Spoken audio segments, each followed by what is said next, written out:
সবাইকে নতুন ভিডিওতে স্বাগতম। আরেকটি ছোট্ট ভিডিও নিয়ে চলে আসলাম আপনাদের মাঝে। আশা করছি সবার ভালো লাগবে।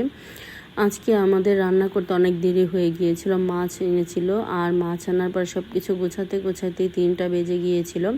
আমরা সব কাটাকাটি শেষ করে নিয়েছি। তারপর ফ্রেশ হয়ে রান্না করতে যাব। তখনই আমার দেবরের শ্বশুরবাড়ি থেকে এখানে কাচ্চি বিরিয়ানি নিয়ে এসেছে।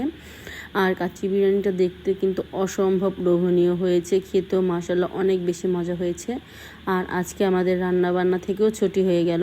সব কিছু গুছিয়ে ফ্রিজে রেখে দিয়েছি। আজকাল কোনো কিছুই রান্নাবান্না করব না, এগুলো দিয়েই আমাদের 2 বেলা হয়ে যাবে।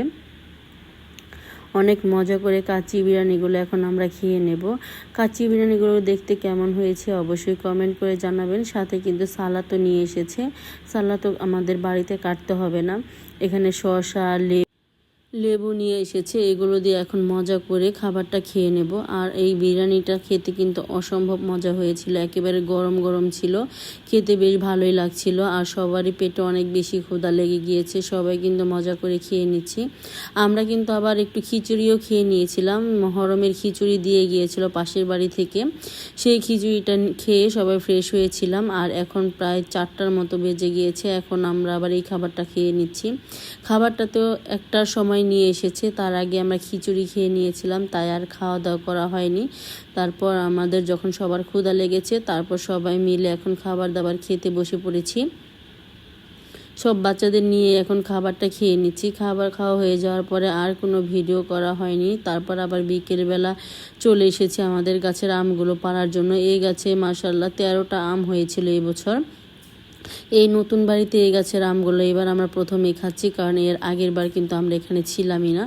আমরা এসেছি, এই আসার পরে কিন্তু এই গাছে ফুল এসেছে, তারপর আম হয়েছে।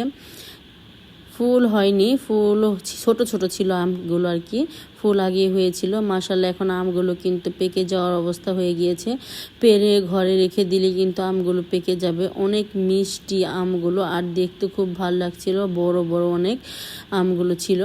এই আমগুলো এখন আমি আর আমার যা দুজনে মিলে পেরে নিচ্ছি। অনেক সুন্দর সুন্দর আমগুলো, দেখতে খুবই ভালো লাগছিল। আর যেহেতু একেবারে নিচে ছিল, বৃষ্টির সময় কিন্তু আমগুলো মাটি দিয়ে একবারে নষ্ট হয়ে গিয়েছে। এগুলো ধুয়ে রাখতে হবে।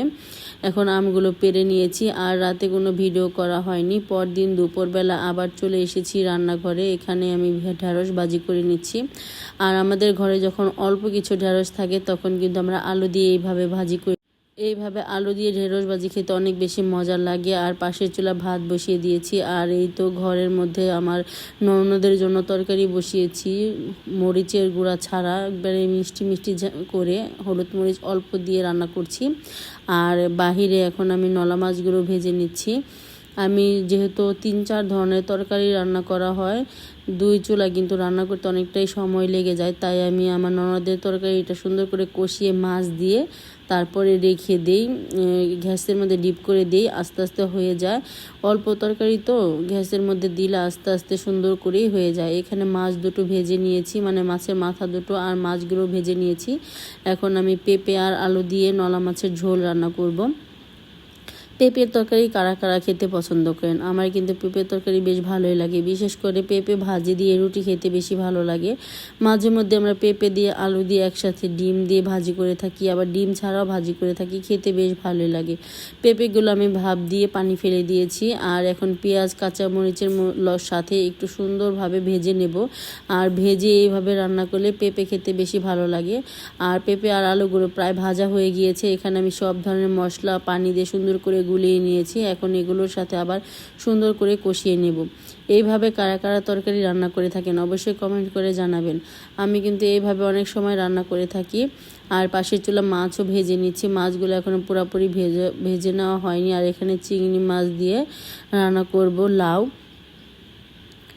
লাউ দিয়ে চিংড়ি মাছ দিয়ে খেতে কিন্তু অনেক বেশি ভালো লাগে। কালকে বাজারে গিয়েছিলাম আমার শাশুড়িকে নিয়ে হসপিটালে। আর সেখানে আসার সময় দেখি একেবারে কচি কচি কিছু লাউ নিয়ে বসে আছে একটা লোক। সেখান থেকে একটা লাউ এনেছি। লাউটা অনেক বেশি কচি ছিল, আর খেতেও মাশাআল্লাহ অনেক ভালো ছিল, একবারে মিষ্টি মিষ্টি ছিল। এখন অল্প মশলায় লাউটা সুন্দর করে রান্না করে দিব। লাউর মধ্যে কিন্তু বেশি মশলা দিলে খেতে ভালো লাগে না। এই তো পেঁপের তরকারিটাও হয়ে গিয়েছে।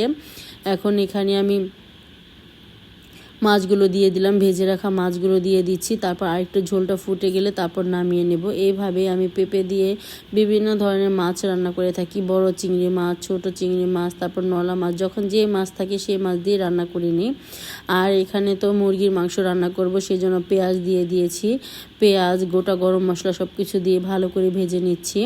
হঠাৎ করে আমার ননদের শাশুড়ি চলে এসেছে, দুপুরবেলা রান্না বসানোর পরে এসেছে, তাই আর কোনো কিছু করলাম না। যেহেতু 3 ধরনের তরকারি আমরা আগে রান্না করছি, ননদের তরকারি নিয়ে 4টা তরকারি রান্না করেছিলাম, এরপর আবার মুরগির মাংস রান্না করছি। এই দিয়ে আজকে খাবে, কালকে আবার অন্যান্য রান্না করব। লাউটা কিন্তু হয়ে গিয়েছে রান্না, নামানোর আগে কিছু ধনিয়া পাতা দিয়ে দিলাম। আর লাউয়ের মধ্যে আমি 1 ফোঁটা পানিও দিইনি, লাউয়ের পানি দিয়ে লাউ রান্না করে নিয়েছি। আর মুরগির মাংস রান্না করার জন্য এখানে পেঁয়াজগুলো সুন্দর করে বাদামি কালার করে ভেজে নিয়েছি। এরপর মশলা দিয়েই তো কষিয়ে নিলাম। এই পর্যায়ে এখন আমি মাংসগুলো এখানে দিয়ে দিব, দিয়ে তারপর সুন্দর করে কষিয়ে নেব, আর সাথে কিছু আলু দিব। এই তো এখানে মাংস দিয়ে দিচ্ছি, মাংসগুলো দিয়ে সুন্দর করে এই মাংসটা ভুনা ভুনা করব। মাংসগুলো দিয়ে দিলাম, তারপর ঢাকনা দিয়ে সুন্দর করে ঢেকে আস্তে আস্তে মাংসটা রান্না করে নেব।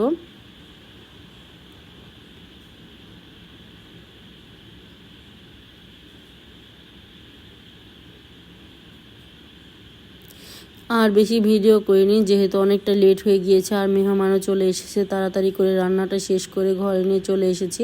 এই তো এখানে সাদা ভাত, তারপর আমার ননদের জন্য কই মাছ দিয়ে রান্না করেছিলাম, ধুন্দুল দিয়ে কই মাছ রান্না করে দিয়েছিলাম। তারপর এখানে পেঁপে দিয়ে রান্না করেছি নলা মাছ। তারপর এখানে লাউ চিংড়ি রান্না করেছি। লাউ চিংড়ির কালারটা দেখতেই বুঝতে পারছেন কত বেশি মজা হয়েছে। আর এখানে মুরগির মাংস ভুনা করেছি, এখানে আলু ব্যবহার করিনি আজকে। আর এখানে হলো ভেন্ডি ভাজি। আজকে এই পর্যন্ত। আল্লাহ।